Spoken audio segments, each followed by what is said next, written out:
पर्यावरण शिक्षा यूनिट 1 पर्यावरण की मौलिक अवधारणा तथा प्रकृति BEd second year long answer 6 most important.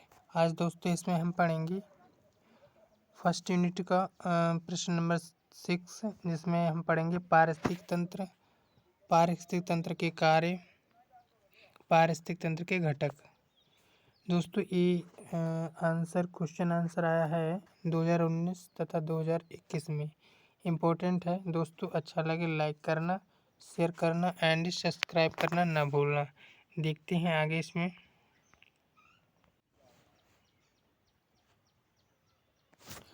आज दोस्तों इसमें प्रश्न पढ़ेंगे हम। प्रश्न नंबर 6 है, जिसमें हम देखते हैं पारिस्थितिकी तंत्र से आप क्या समझते हैं। मरुस्थलीय एवं जलीय पारिस्थितिकी तंत्र की विशेषताओं का वर्णन कीजिए। पारिस्थितिक तंत्र के कौन कौन से घटक हैं, विवेचना कीजिए। आगे इसमें डिस्कस करते हैं।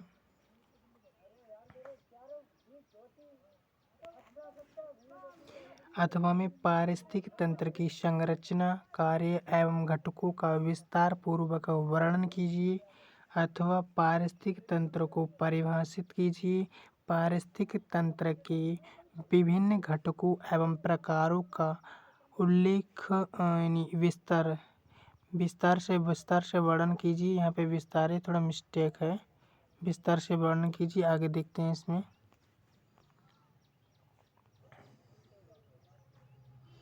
उत्तर में हम आते हैं, डिस्कस करते हैं इसमें। पारिस्थितिक तंत्र इकोसिस्टम ये 2021 में है, जो कि इम्पोर्टेंट है। आगे देखते हैं इसमें।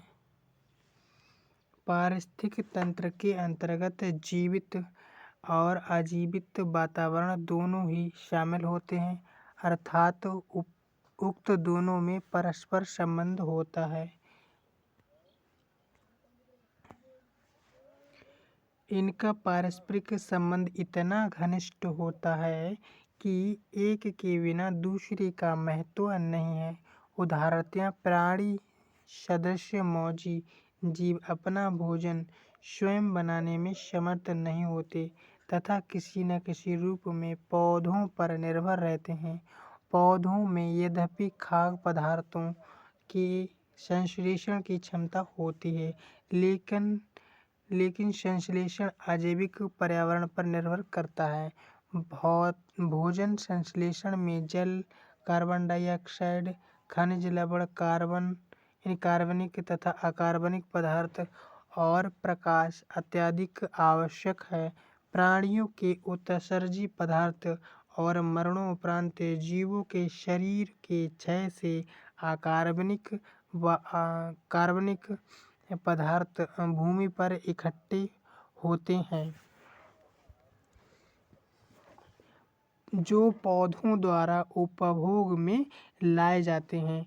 जैव और अजैव पर्यावरण की यह परस्पर निर्भरता इकोसिस्टम कहलाती है। आगे इसमें देखते हैं। यहाँ पे पारिस्थितिक तंत्र के कार्य यानी फंक्शंस ऑफ इकोसिस्टम। पारिस्थितिक तंत्र में उत्पाद एवं उपभोक्ता का विशिष्ट विन्यास पाया जाता है, जिसमें प्रत्येक भोजन स्तर एक पोषण स्तर का प्रतिनिधित्व करता है। आहार पोषण विशिष्ट पदानुक्रम में संपन्न होता है। आहार तथा ऊर्जा एक जीव से दूसरे जीव में एक विशेष श्रृंखला के रूप में स्थानांतरित होते हैं, जिसे आहार श्रृंखला कहते हैं, तथा जिस बिंदु पर एक जीव से ऊर्जा दूसरे जीव में स्थानांतरित होती है उसे पोषण स्तर कहते हैं। आइए आगे देखते हैं इसमें हम।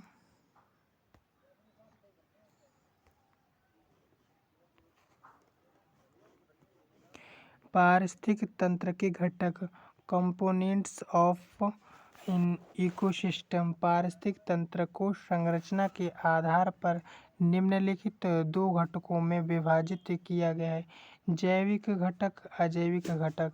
आगे देखते हैं इसमें।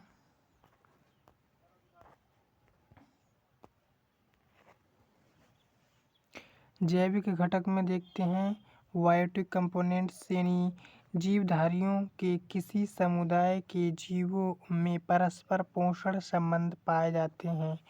किसी भी पारिस्थितिक तंत्र को पोषण के पारस्परिक संबंध के आधार पर निम्नलिखित 3 भागों में विभाजित किया गया है, जिसमें हम देखते हैं पहला उत्पादक, दूसरा उपभोक्ता, तीसरा अपघटक। आगे देखते हैं, नीचे इनका विस्तृत विवरण प्रस्तुत किया गया है। उत्पादक में देखते हैं प्रोड्यूसर्स, ऑटोट्रोफ्स। इसमें हरे पेड़ पौधे तथा वे सभी वनस्पतियां आती हैं जो सूर्य के प्रकाश की उपस्थिति में प्रकाश संश्लेषण प्रक्रम के द्वारा अपना भोजन स्वयं बनाते हैं। इन्हें उत्पादक अथवा मूल उत्पादक कहते हैं। इस भोजन के उपयोग से वृद्धि, विकास एवं प्रजनन करती है। प्रकाश संश्लेषण प्रक्रिया, आगे देखते हैं यहाँ पे। प्रकाश संश्लेषण क्रिया में हरे पेड़ पौधे न केवल अपने लिए भोज्य पदार्थ का संश्लेषण करते हैं, बल्कि प्राणदायी ऑक्सीजन गैस भी बाहर निकालते हैं, जिसे जीवधारी ऊर्जा प्राप्ति के लिए श्वसन क्रिया में उपयोग करते हैं। आगे देखते हैं इसमें। यहाँ पे एक स्ट्रक्चर बनी हुई है, ये जैसे इसमें दिखाया हुआ।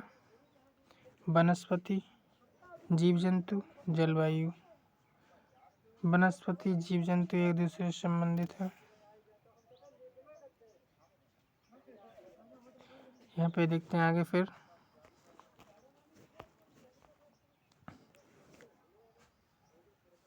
इसमें दर्शाया गया है चित्र में जलवायु, वनस्पति एवं जीव जंतुओं में पारस्परिक संबंध। जैसे इसमें यहाँ पे मृदा भी दिखाई जा रही है। आगे देखते हैं इसमें।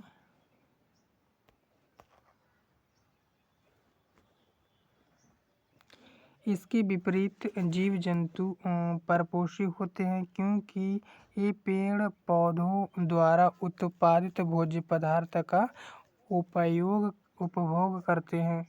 आगे इसमें देखते हैं, इसी खाद्य पदार्थ द्वारा जंतु अपने लिए कार्बोहाइड्रेट, वसा, प्रोटीन तथा अन्य प्रकार के कार्बनिक पदार्थों का संश्लेषण करते हैं।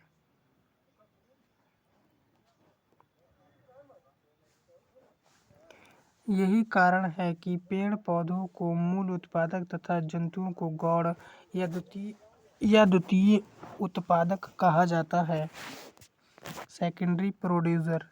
आगे देखते हैं उपभोक्ता, यानी कंज्यूमर, फागोट्रोफस। इसके अंतर्गत वे सभी प्रकार के जीव जंतु आते हैं जो अपने भोजन प्राप्ति के लिए प्रत्यक्ष या परोक्ष रूप से वनस्पतियों पर निर्भर होते हैं। इस प्रकार के समस्त जंतुओं को निम्नलिखित 3 भागों में विभाजित किया जाता है। आगे देखते हैं इसी में प्राथमिक उपभोक्ता में आता है, यानी प्राइमरी कंज्यूमर। इन्हें शाकाहारी भी कहते हैं। इसके अंतर्गत वे समस्त जीव जंतु आते हैं जो अपना भोजन पेड़ पौधों से प्राप्त करते हैं, अर्थात पेड़ पौधों के विभिन्न भागों को ही खाते हैं। उदाहरण के लिए कीड़े मकोड़े जो पेड़ पौधों की हरी एवं कोमल पत्तियों को अपने भोजन के रूप में उपयोग करते हैं, जैसे इसमें देखते हैं ग्रास हापर, छोटी मछली आदि। इनके अतिरिक्त बकरी, भेड़, गाय, बैल, भैंस, खरगोश, तितलियां, मधुमक्खियां इत्यादि इसी श्रेणी में आते हैं। आगे यहाँ पे देखते हैं द्वितीय उपभोक्ता, सेकेंडरी कंज्यूमर। इसमें वे मांसाहारी प्राणी आते हैं जो शाकाहारी जीव जंतुओं को खाते हैं, जैसे प्रार्थी, मैंटिस, भृंग, चींटियाँ, छिपकलियाँ, झींगुर, मेंढक, शेर, चीता, मछली इत्यादि। आगे देखते हैं तृतीय उपभोक्ता। इसके अंतर्गत वे मांसाहारी प्राणी आते हैं जो अन्य मांसाहारी प्राणियों को खाते हैं, जिसमें देखते हैं बाज या गिद्ध, क्योंकि सांप मेंढक को खाता है और सांप को बाज या गिद्ध खाते हैं। आगे देखते हैं इसमें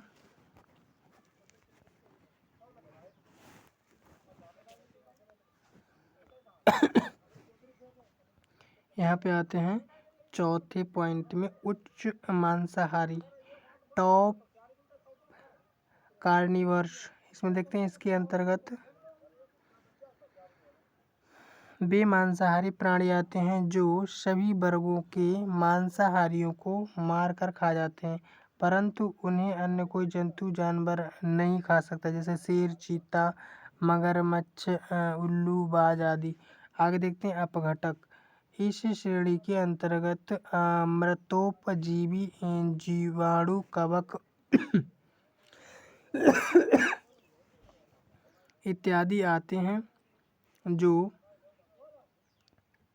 पेड़ पौधों तथा जीव जंतुओं तथा मृत कार्बनिक पदार्थों को सड़ा गलाकर एवं विघटित करके सूक्ष्म एवं सरल कार्बनिक एवं अकार्बनिक यौगिकों में परिवर्तित कर देते हैं, जो या तो विघटित होकर अजैव वातावरण में चले जाते हैं या अथवा अपघटनकर्ता द्वारा प्रयोग कर लिए जाते हैं। यही एक महत्वपूर्ण प्रक्रम है जिसके परिणाम स्वरूप जटिल कार्बनिक पदार्थ विघटित होकर सरल N2CO2 P यानी फास्फोरस, C यानी कैल्शियम, Fe यानी लोहा, Mg मैग्नीशियम इत्यादि पर तत्वों में परिवर्तित हो जाते हैं। ये तत्व पृथ्वी में अथवा वायुमंडल में मुक्त होते हैं। आगे इसमें डिस्कस करते हैं।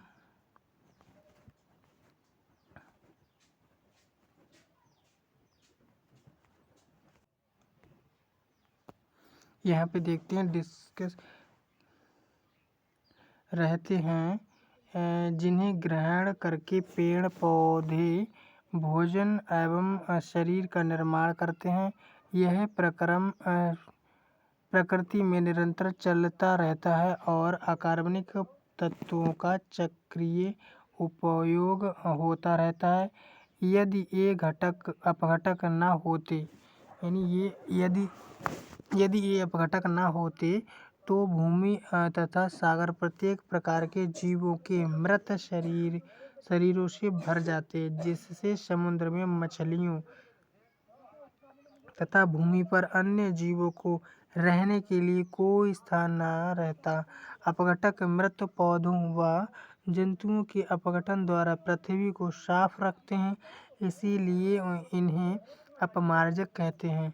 आगे देखते हैं अजैविक अथवा अजीवी घटक, अबायोटिक कंपोनेंट्स। अजैविक अथवा अजीवी पारितंत्र के अंतर्गत समस्त निर्जीव वातावरण आता है जो जैविक घटकों को नियंत्रित किए रहता है। इसका वर्गीकरण निम्न प्रकार किया जा सकता है, जिसमें हम देखते हैं जलवायवीय अथवा भौतिक घटक, कार्बन, अकार्बनिक, कार्बनिक। आगे देखते हैं यहाँ पे जलवायवीय अथवा भौतिक घटक।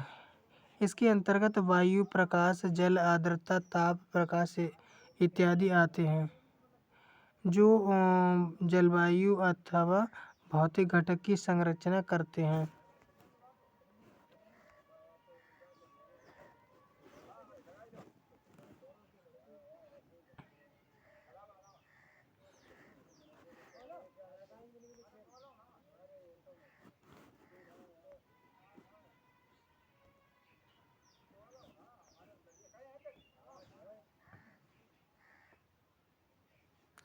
सौर ऊर्जा मुख्य भौतिक घटक है।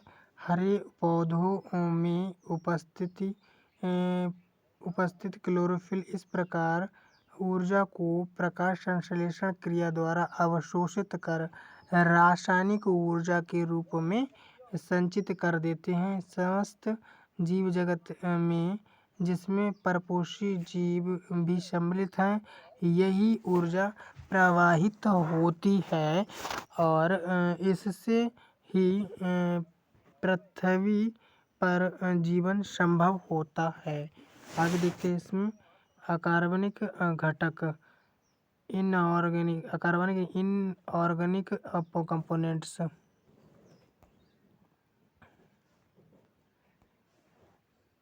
इसके अंतर्गत खनिज लवण N2H2CaS यानी sulphur, P phosphorus, magnesium O2, H2O, CO2, N2 जैसे गैसें शामिल हैं जो कार्बन रहित होते हैं। ये सभी हरे पौधों के पोषण तत्व अथवा कच्ची सामग्री हैं जो प्रायः चक्रीय अवस्था में उपस्थित रहते हैं। आगे देखते हैं इसमें कार्बनिक घटक। इसमें मृत पौधों व जंतुओं से उत्पन्न प्रोटीन, शर्करा, लिपिड जैसे कार्बनिक पदार्थ तथा इनके अपघटन से उत्पन्न माध्यमिक अथवा अंतिम उत्पाद जैसे यूरिया तथा ह्यूमस शामिल हैं। ये जीवों से अंत में प्राप्त होते हैं।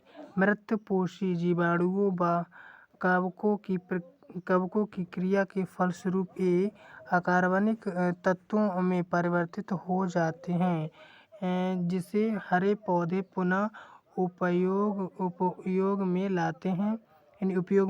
फिर आगे देखते हैं पारिस्थितिक तंत्र में किसी समय विशेष पर मौजूद अजैव पदार्थों की संपूर्ण मात्रा को स्थायी अवस्था कहते हैं।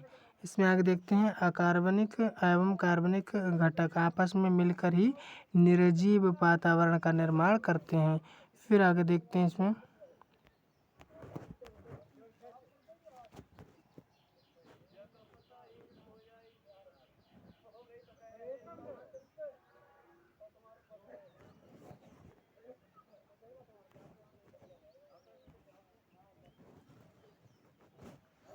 ओडम के अनुसार पारिस्थितिक तंत्र के घटकों का वर्गीकरण निम्न प्रकार से किया जा सकता है। पारिस्थितिक तंत्र के घटक जिसमें आते हैं पारिस्थितिक तंत्र के घटक में जीवीय घटक, अजीवीय घटक। जिसमें जीवीय घटक में आते हैं उत्पादक, वृहद उपभोक्ता, सूक्ष्म उपभोक्ता। और अजीवी घटक में आते हैं जलवायवीय, कार्बनिक, अकार्बनिक। जिसमें जलवायु में आते हैं जलवायु, तापक्रम, प्रकाश, आर्द्रता। आगे देखते हैं उपरोक्त विवरण से स्पष्ट है कि हरे पौधे पारिस्थितिक तंत्र के जैव भाग का आधार हैं तथा तंत्र के विभिन्न परिपोषितों का भरण पोषण करते हैं। परिपोषितों की प्रत्येक पोषण विधि पूर्ववर्ती पोषण विधि के लिए उपभोक्ता तथा निकटतम परवर्ती पोषण विधि के लिए उत्पादन का कार्य करती है। आगे इसमें देखते हैं किसी भी पारिस्थितिक तंत्र की ऊर्जा का मूल स्रोत सूर्य होता है। इसी सूर्य ऊर्जा की सहायता से हरे पौधे प्रकाश संश्लेषण प्रक्रम द्वारा सरल पदार्थों जैसे CO2 एवं H2O के द्वारा ऊर्जा युक्त कार्बनिक पदार्थों जैसे कार्बन डाइहाइड्रेट्स का संश्लेषण करते हैं, जिसके द्वारा बाद में अन्य प्रकार के यौगिकों का निर्माण होता है। पौधों के विभिन्न भागों में उपस्थित इन्हीं ऊर्जा युक्त कार्बनिक पदार्थों का उपयोग उपभोक्ता एवं अपघटक अपनी शारीरिक ऊर्जा पूर्ति के लिए खाद्य के रूप में करते हैं। आगे देखते हैं इसमें उपभोक्ता एवं अपघटक के अंतर्गत ऊर्जा संचालित होकर वातावरण में पुनः विकिरित हो जाती है। आगे देखते हैं इसमें तालाब एक पारिस्थितिक तंत्र। स्वच्छ जलीय तालाब का पारिस्थितिक तंत्र। इसमें देखते हैं फ्रेश वाटर पॉन्ड इकोसिस्टम। पारिस्थितिक तंत्र को भली भांति समझने के लिए हम एक तालाब का अध्ययन कर सकते हैं। तालाब के जल को किसी पात्र में लेकर अध्ययन करने से यह ज्ञात होता है कि इसमें अनेक प्रकार के जीवित प्राणी पाए जाते हैं।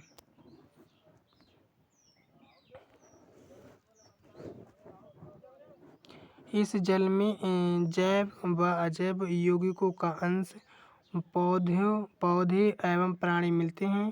तालाब के जल में उपस्थित बड़े जीव जंतुओं एवं सूक्ष्म पौधों को अलग करने के बाद भी उसमें अत्यंत सूक्ष्म अंश उपस्थित होते हैं जिन्हें अलग करना कठिन होता है। तालाब पारिस्थितिक तंत्र को मुख्यतः निम्नलिखित उपभोग में विभाजित किया जा सकता है।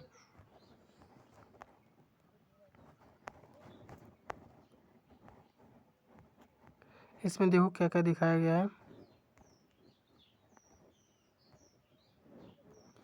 इसमें देखो सूर्य है, उत्पादक है, जल निगमन पौधे हैं और वो अपघटक हैं जी, कवक एवं जीवाणु, उपभोक्ता शाकाहारी, उपभोक्ता मांसाहारी, तरल जल में तैरने वाले पौधे।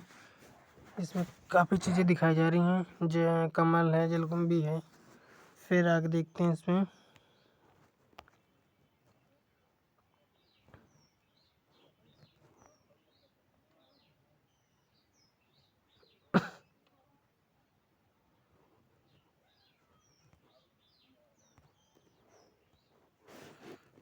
तालाब एक पारिस्थितिक तंत्र है जी, बात तो सही है, तालाब एक पारिस्थितिक तंत्र। फिर आगे देखते हैं तालाब के अजैविक घटक अथवा पदार्थ। तालाब का जल ऐसा तंत्र है जिसमें जीवधारियों के लिए एक पोषक पदार्थ घुलित एवं ठोस अवस्था में पाए जाते हैं। इसमें से कुछ पोषक पदार्थ घुलित अवस्था में उपलब्ध होते हैं। तालाब के अजैविक घटकों में O2, CO2, N2CA, फास्फोरस इत्यादि के लवण, अमीनो अम्ल एवं ह्यूमिक अम्ल प्रमुख हैं। आगे देखते हैं उत्पादक। तालाब में पाए जाने वाले उत्पादक दो प्रकार के होते हैं, उथले जल में उगने वाले अथवा तैरने वाले जड़युक्त पौधे एवं गहरे अथवा उथले जल में तैरने वाले जड़ विहीन सूक्ष्म पौधे जैसे शैवाल इत्यादि उपस्थित होते हैं। आगे देखते हैं उपभोक्ता। तालाब के जल में उपस्थित उपभोक्ता जीवों में सूक्ष्म कीटाणु, लार्वा, क्रस्टेशिया वर्ग के अनेक जीव, मत्स्य इत्यादि पाए जाते हैं। फिर आगे डिस्कस करते हैं अपघटक। तालाब में पाए जाने वाले अपघटकों में बैक्टीरिया एवं फंजाई प्रमुख हैं। अपघटकों की संख्या यद्यपि तालाब के संपूर्ण जल में उपस्थित होती है, परंतु उन स्थानों में जहां उत्पादक एवं उपभोक्ता अथवा उनके निर्जीव अवशेष अधिक पाए जाते हैं। फिर आगे देखते हैं इसमें इनकी संख्या सर्वाधिक होती है कीचड़ युक्त जल में एवं तलीय पंकिल जल में इनकी संख्या अधिक पाई जाती है। अपघटक तालाब के उत्पादक एवं उपभोक्ता में अनेक प्रकार के रोग विकसित करते हैं। फिर आगे देखते हैं, इसमें देखा है, इसमें नोट में क्या लिखा है, पारिस्थितिक तंत्र के प्रकारों के लिए विस्तृत उत्तरीय प्रश्न 8 का अध्ययन करें। आगे हम पढ़ेंगे प्रश्न नंबर 8, उसमें हम पढ़ाएंगे, वैसे वीडियो बहुत लंबा हो जाएगा। आज के लिए इतना ही। इसमें मरुस्थलीय पारिस्थितिक तंत्र हीडिंग है, इसमें लिखा आगे। फिर इसके लिए आगे दिए गए विस्तृत उत्तरीय प्रश्न 11 का अध्ययन करें। आगे हम वीडियो बनाएंगे, उसमें आपको पढ़ना पड़ेगा। फिर 7वां प्रश्न देखेंगे। आज के लिए इतना ही दोस्तों। अच्छा लगे लाइक करना, शेयर करना एंड सब्सक्राइब करना ना भूलना।